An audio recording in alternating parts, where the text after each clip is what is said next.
April, the season where cherry blossoms are in full bloom. For people below the university level, it was exciting for a new semester, but for university students, it was time to enjoy more of their campus. But for a retake student, there was no such thing as enjoyment. Exam failure was a punishment for not fulfilling one's duties as a student. Our main protagonist was one of these exam retakers. He was trying to study his notes, but was angry that someone called his name. Here came a female companion whose hair was reaching record low lengths who noticed he was early.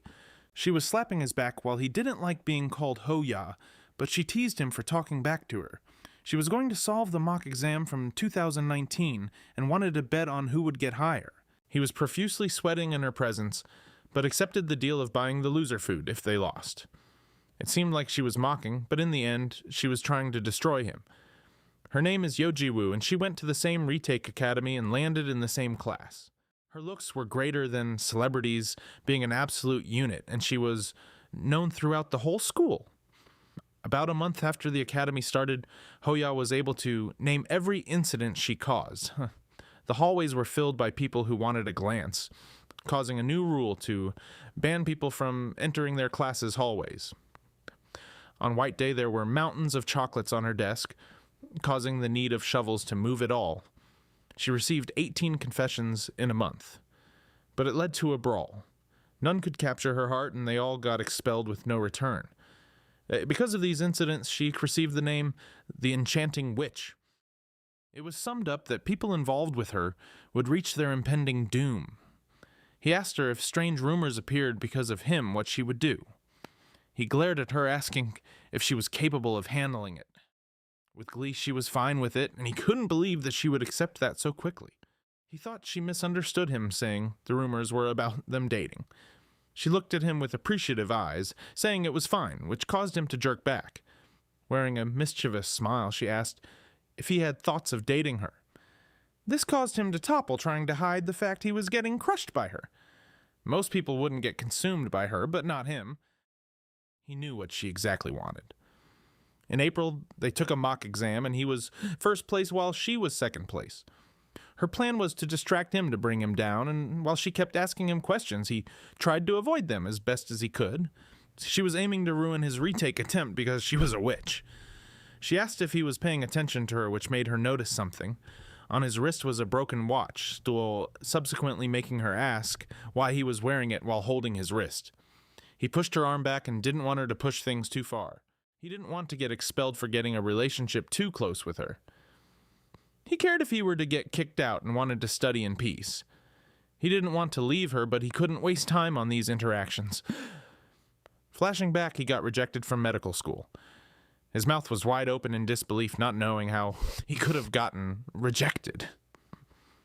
A hand reached his shoulder with an old person asking if medical school was that hard to get into. In his family, he was the only one to fail getting in. He called out to his father asking for one more chance, but he was told to quit studying, and his watch was broken because of this. This was his last chance to get in, and every second of studying counts. Soon his collar was grabbed, causing him to be on the floor, and cough many times. He thought Jiwoo was beginning to show her true colors, but instead a huge truck passed by. He realized he was wrong about this situation and thought about his death. She grabbed his shirt, asking what he was thinking about walking like that. He had no words, but sorry. She asked if he was worried she was a distraction to his studies and getting expelled. He agreed that was what he said. She smiled, saying that she was able to solve his issue instantly. She went close up to him, saying he ranked first and she ranked second. If any future mock exam occurs, and she were to rank higher than him once, then he would have to date her. He shouted if they were to date, they would get expelled, and I honestly don't know if he was scared of her or getting expelled. He wouldn't ever agree to that, but if he were to accept, he would probably try even harder to rank first. Thanks to her, she was motivated to study and was actually helping him. He asked if she was stupid because she would also get expelled from the academy. She didn't care if she were to get kicked out. Her eyes start to glow, saying he would care if he was kicked out. He was sweating bullets as some pitch-black aura started to surround him. Yojiwu's magic started to begin, and a mysterious creature started to summon. She asked what was wrong and if he was scared of her challenge. He was in her fingers, unable to move, but her magic disappeared when he mocked if he was scared of her. Instead, he told her he wasn't scared and would take on her challenge. Her plan worked, and she was looking forward to him. Now it was fine for her to stick close to him, but he didn't like her getting all up in his business. Yojiwu, the prettiest girl, had a magical power that kills people. For people without strong resistance, any encounter with her leads to a little talking stage. Jiwoo apologized for bumping into someone, but this someone's nose started to bleed because of how pretty she was. Suddenly, a black hand pierced through that someone's throat, and Hoya thought it was insane for her to do that. He realized staying next to her for long wouldn't be optimal, as black aura climbed his body.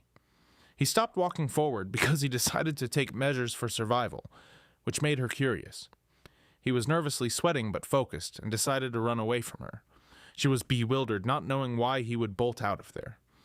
At a convenience store, Hoya was buying a crapload of food, but Jiwoo came out of nowhere with eyes of interest.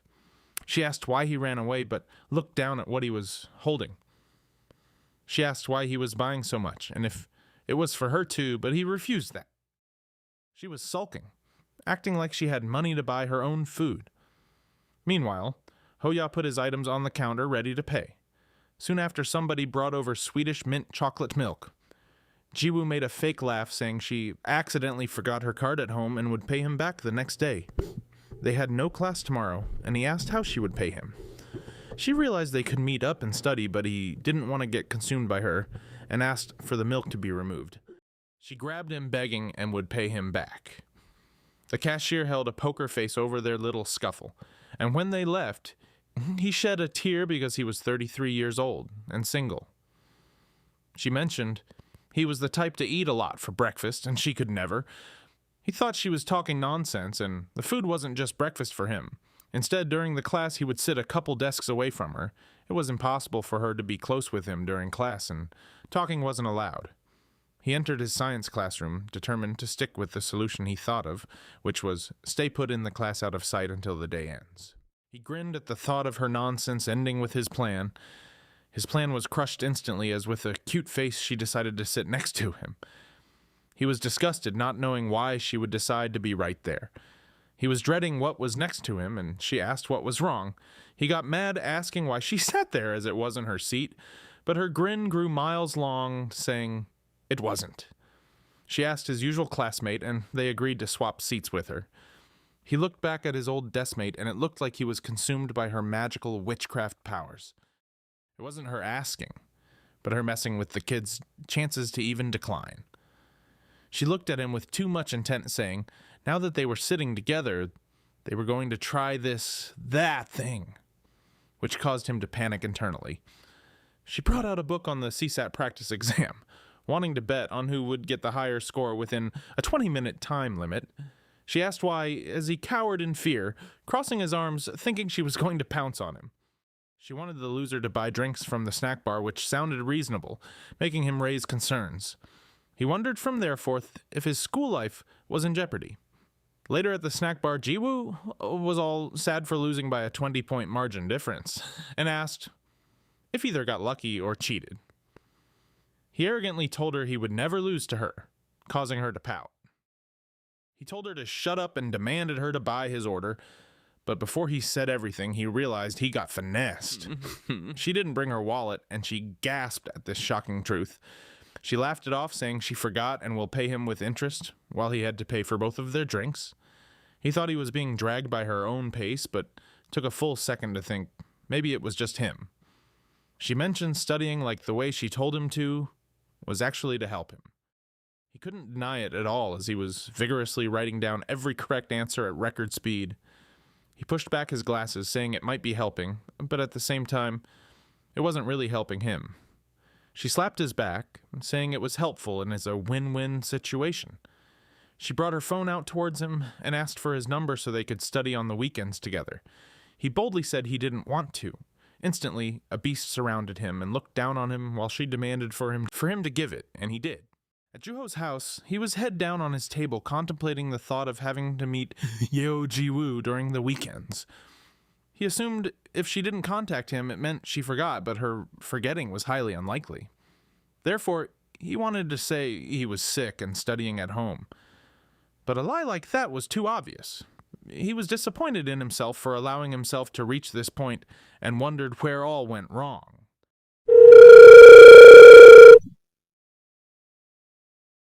He checked his phone, and Jiwoo wanted him to meet at a specific location at 9 o'clock sharp. Her last message was, "Don't be late." He was mortified realizing there was no escape. He showed up to the meet spot a whole 20 minutes early. He checked his texts, and she was also early by 20 minutes, and he did a 360-head tilt trying to pinpoint her location. There came a beauty who drew gazes from all the single men like us. She called out to Hoya, and was surprised he arrived early, which made him shiver. A couple passed by and giggled at his nickname. This got him so embarrassed he yelled at her to tell her to not call him that even if it was a cute nickname. She began to ramble, saying she came early because she said she would and didn't expect him to even show up. She had worries that he wasn't arriving, and he didn't want to be a trashy person and not show up even though he was thinking about it. She leaned closer to him and said she would treat him to a full-course meal for yesterday. He didn't want a full-course meal because he wanted to study then head home, and she had other plans in mind. Hoya was mad that a cafe made him wait in line, while she assumed it was for a good reason. A worker welcomed them, and she announced their order being an iced Americano and a cold brew. So the worker came up close with her eyes gauging out, almost asking if the two of them were dating. He couldn't believe why she would ask that, but it was because they could participate in an event to win a free cake. He was about to boldly say they weren't a couple, but something began to suffocate his body. Jiwoo's magic arose, asking for his hand, while he was turning pale. He was unable to resist, and didn't want to do what he thought she was going to do to make him do. However, she just grabbed his hand. She asked if holding their hands together worked, and people in the back were envious. The barista gave them a thumbs up for success. Later he began getting mad, guessing she came to their cafe on purpose, and she said no, while looking the other direction. She changed the topic, talking about how good the cake was and how she should try it. He didn't want to be bothered as he began studying. She announced she would be making his eyes widen. He wanted to see her study method as he's never seen what she does after class. She brought out the English dictionary and wondered where she memorized it. He asked if she tried to memorize the whole dictionary, and she did, because she wanted to prepare herself by knowing every word, so no surprises. He looked at her like she was stupid afterwards, saying the college exams are fixed, meaning there was no point in learning at all. She didn't know this fact, and he generously decided to give her his English book. Soon, an aura crushed him, realizing even if she studied inefficiently, if he helped her, she would surely pass him in grades soon. He didn't know what to do, and she was lost in what he was doing, but he handed over his vocabulary book. He blushed, saying it was the collection of words from past mock CSAT exams. She was happy and would make great use of it. Her embarrassed, happy look captivated our dude's heart, and he was getting defeated. They made their exit out of a restaurant, and he wasn't listening to her instead. He was focused on a certain someone. He never felt these emotions before, but assumed he was nervous about giving her a handicap. His eyes widened, thinking it was nothing strange. She saw how he was feeling and decided to tease him by saying how good of a day it was. She was glad to learn how he studied outside the academy and to receive a new study method. With a grin, she said it was inevitable for her to win the bet, making him realize. She giggled, saying it was too easy, and soon he would be kicked out of the academy. Veins popped up on his face because he was determined to never get a lower score than her. She let Hoya know it was better if he got nervous. Her eyes changed, letting him know there wasn't any leniency next time. He tried to match her witch energy by saying she hasn't been lenient so far, but she claims she has.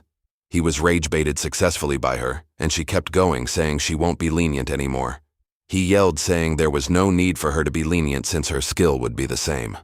While they were bickering, a phone was capturing their movements. With a smile, they said, "What fun."